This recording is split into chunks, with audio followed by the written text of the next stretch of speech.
1929 Robert J வான்டிகிராஃப் என்பவர் நிலை மின்னியல் எந்திரம் ஒன்றை வடிவமைத்தார். இதன் மூலம் 10⁻7 வோல்ட் அளவிலான அதிக நிலை மின்னியல் மின்னழுத்த வேறுபாடு உற்பத்தி செய்யப்படுகிறது. இதன் செயல்பாடு நிலைமின் தூண்டல் மற்றும் கூர்முனை செயல்பாட்டு தத்துவங்களின் அடிப்படையில் அமைகிறது.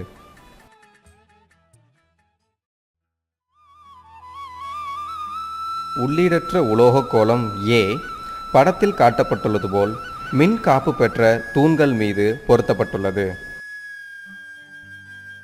கோளத்தின் மையத்தில் B என்ற கப்பியும் மின்காப்பு தூணின் அடிப்பகுதிக்கு அருகில் C என்ற கப்பியும் பொருத்தப்பட்டுள்ளன.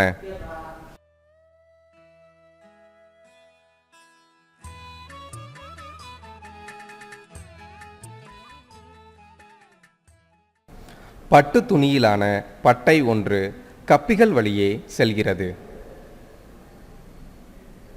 கப்பி C மின் மோட்டார் ஒன்றின் மூலம் தொடர்ந்து இயக்கப்படுகிறது.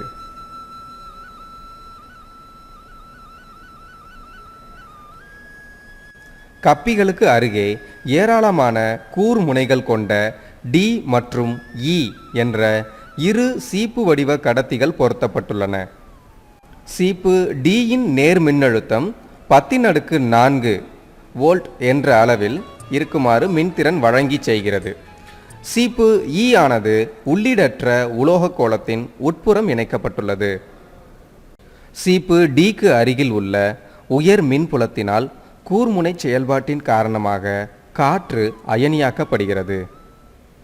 காற்றில் உள்ள எதிர் அயனிகள் கூர்முனைகள் நோக்கி நகர்கின்றன. நேர் அயனிகள் பட்டையை நோக்கி விரட்டப்படுகின்றன. இந்த நேர் அயனிகள் பட்டையை ஒட்டிக்கொள்வதால் மேல் நோக்கி சென்று சீப்பு E-ஐ நெருங்குகிறது. நிலைமின் தூண்டல் தத்துவத்தின் விளைவாக சீப்பு E எதிர் மின்னூட்டம் பெறுகிறது. கோளம் நேர் மின்னூட்டத்தை பெறுகிறது. இம்மின்னூட்டங்கள் கோளப்பரப்பில் பரவுகின்றன. சீப்பு E-யில் உள்ள அதிக அளவு மின்புலம் காற்றை அயனியாக்குகிறது. எனவே எதிர் மின்னூட்டங்கள் பட்டையை நோக்கி விரட்டப்படுகின்றன. இதனால் பட்டையை அடையும் முன்பாக அதில் உள்ள நேர் மின்னூட்டங்கள் சமன் செய்யப்பட்டு விடுகின்றன. எனவே பட்டை கீழிறங்கும் போது மின்னூட்டமற்ற நிலையை அடைகிறது. எந்திரம் தொடர்ச்சியாக நேர் மின்னூட்டத்தை கோளத்திற்கு மாற்றுகிறது. இதன் விளைவாக கோளத்தின் மின்னழுத்தம் ஒரு பெரும எல்லை மதிப்பை அடைகின்ற வரை அதிகரித்து கொண்டே இருக்கும்.